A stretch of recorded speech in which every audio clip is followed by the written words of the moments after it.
Doctor గారు, ఈరోజు మనం ఎటువంటి అనారోగ్యానికి పథ్యాహారాన్ని తయారు చేసుకోబోతున్నాం? ఇవాళ ఏంటంటే కొంచెం శరీరంలో వాపులవి వస్తూ ఉంటాయి. అంటే పాదాల్లో వాపులు కానివ్వండి, కాళ్ళ వాపులు కానివ్వండి, ఒంట్లో ఏదైనా ఒక అనారోగ్యాలు వచ్చినప్పుడు ఏంటంటే కొన్ని సెల్యులైటిస్ అనే ఒక రకమైన ఇన్ఫెక్షన్‌లు వస్తూ ఉంటాయి. అలా ఏ కారణంగానైనా శరీరంలో వాపులు వస్తున్నట్టయితే, ఆ వాపులు తగ్గించుకోవడానికి ఉపయోగపడేటువంటి ఒక మంచి పథ్యాహారం తయారు చేద్దాం.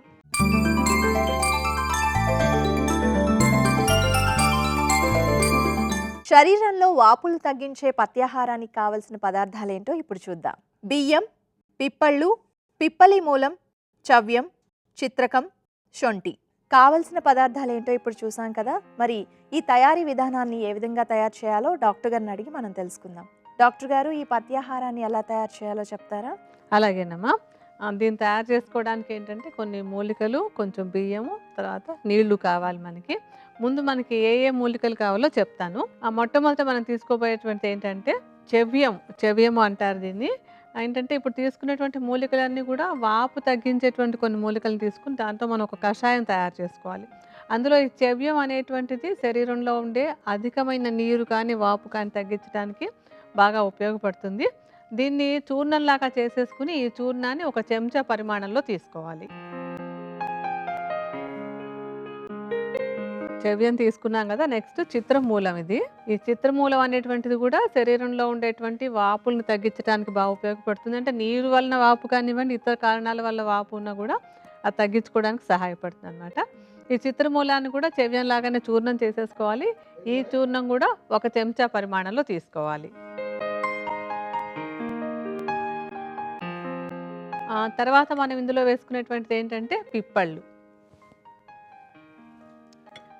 కూడా వాపులు తగ్గిస్తాయి. అంటే ఇవన్నీ ఏంటంటే శరీరంలో అంటే అగ్నిని పెంచడం అంటాం. అగ్ని వృద్ధి అంటే ఏంటంటే జీర్ణశక్తిని బాగా మెరుగుపరచడం. జీర్ణశక్తి సక్రమంగా పనిచేస్తే అక్కర్లేని వాపులు కానీ, అక్కర్లేని నీరు కానీ శరీరంలో ఉండదన్నమాట. అందుకని జీర్ణశక్తి బాగుంటే మామూలుగా మన శరీరంలో ప్రతిదీ ధాతువులుగా మారడం అంటాం. ఏది ఎలా మారాలో అలా కరెక్ట్‌గా మారిపోతే అక్కర్లేని నీరు పేరుకోదు. సో, ఈ పిప్పళ్ళు అనేటువంటిది కూడా అగ్ని దీప్తిని చేసి వాపులు తగ్గించడానికి సహాయపడుతుంది. పిప్పళ్ళను కూడా చూర్ణం చేసుకోవాలి. అయితే పిప్పళ్ళని ఏంటంటే కొంచెం ముందు కాస్త నేతిలో వేసి వేయించుకుని తర్వాత చూర్ణంలా చేసుకోవాలి. అలా చేసినటువంటి చూర్ణాన్ని కూడా ఒక చెంచా పరిమాణంలో తీసుకుందాం. తర్వాత మనం పిప్పలి మూలాన్ని తీసుకోవాలి. పిప్పలి మూలం అనేటువంటిది ఏంటంటే పిప్పళ్ళ వేరు. అంటే పిప్పళ్ళ చెట్టు యొక్క వేరనమాట. దీనికి కూడా పిప్పళ్ళకు ఉన్నటువంటి గుణాలు ఉంటాయి. ఇది కూడా వాపులు తగ్గించడానికి బాగా ఉపయోగపడుతుంది. ఈ పిప్పలి మూలాన్ని కూడా చూర్ణంలాగా చేసుకుని ఈ చూర్ణం కూడా ఒక చెంచాడు వేసుకోవాలి. ఇంకా మనకి ఆఖరిగా తీసుకునేటువంటి మూలిక ఏంటంటే శొంఠి. శొంఠి కూడా ఆకలిని, జీర్ణశక్తిని మెరుగుపరిచి అన్నీ చక్కగా అంటే లోపల జరగాల్సినటువంటి క్రియలన్నీ చక్కగా జరిగేలా చేసి వాపులు తగ్గించడానికి ఉపయోగపడుతుంది. శొంఠికి కూడా ఇందాక మనం పిప్పళ్ళకి చెప్పుకున్నట్టుగానే కొంచెం శొంఠిని నేతిలో వేయించి చల్లారాక చూర్ణం చేసుకోవాలి.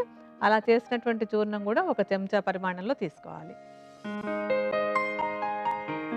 సో, ముందు మనం కషాయం తయారు చేసుకోవడానికి కావాల్సిన చూర్ణాలన్నీ తీసుకున్నాం. ఈ చూర్ణాలన్నిటిని బాగా కలిపేసుకుందాం ముందు. ఒకసారి అన్నీ బాగా ఒకదాంతో ఒకటి కలిసిపోయేలాగా కలిపేయండి.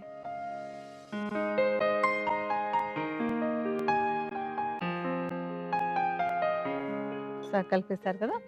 ఇప్పుడు ఏంటంటే ఈ చూర్ణాలతోటి మనం ఒక కషాయాన్ని తయారు చేసుకోవాలి. ముందు స్టవ్ వెలిగించుకుందామా.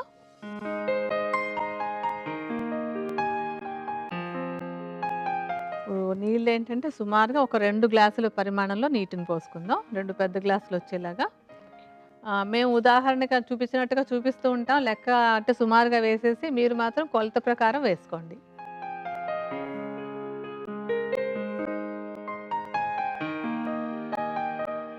నీళ్లు మరుగుతున్నాయి కదా. ఇప్పుడు మనం ఇందాక చూర్ణాలు తీసి పెట్టుకున్నాం. ఆ చూర్ణాల మిశ్రమంలోంచి ఒక 2 చెంచాల చూర్ణాన్ని ఇందులో వేసుకుని కాచాలి మనం ఇప్పుడు.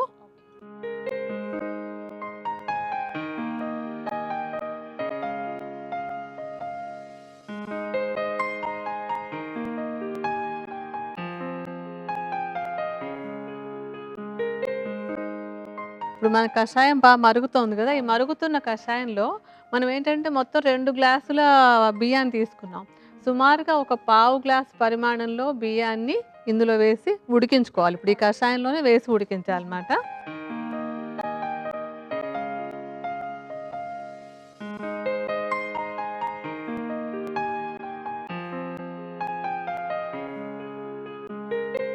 ఇదేంటంటే ఈ బియ్యం మనకి కషాయంలో కలిపి ఉడకపెట్టుకుంటున్నాం కదా! ఆహారం మనం తీసుకునేటువంటిది ఆహారమే ఔషధంగా చేస్తున్నాం గనుక అన్నాన్ని ఇందులో ఉడికించేసుకున్నాం అనమాట. సో, ఈ ఔషధ మూలికలతోటి అన్నం కూడా అంటే ఒక జావలాగా ఉడికిన తర్వాత అది మంచి పత్యాహారంలాగా తయారవుతుంది. కొంచెం మూత పెట్టి ఉంచుదాం దాన్ని. బాగా ఉడికినట్టుంది చూడండమ్మా అది.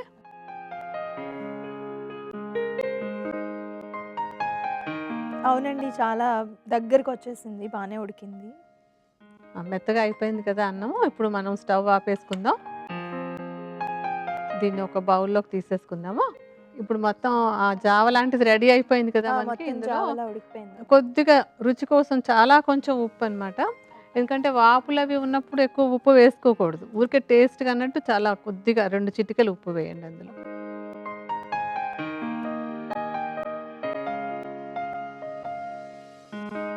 మేడం గారు పత్యాహారం రెడీ అయింది కదండీ! మరి దీన్ని ఎంత మోతాదులో రోజులో తీసుకోవాలి?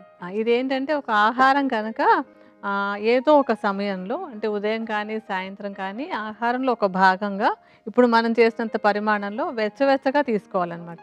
ఆ విధంగా ఆహారంలో ఒక భాగంగా ఇది తీసుకుంటున్నట్టయితే ఏంటంటే వాపులు తగ్గడానికి ఈ ఆహారమే ఒక ఔషధంగా చక్కగా ఉపయోగపడుతుంది.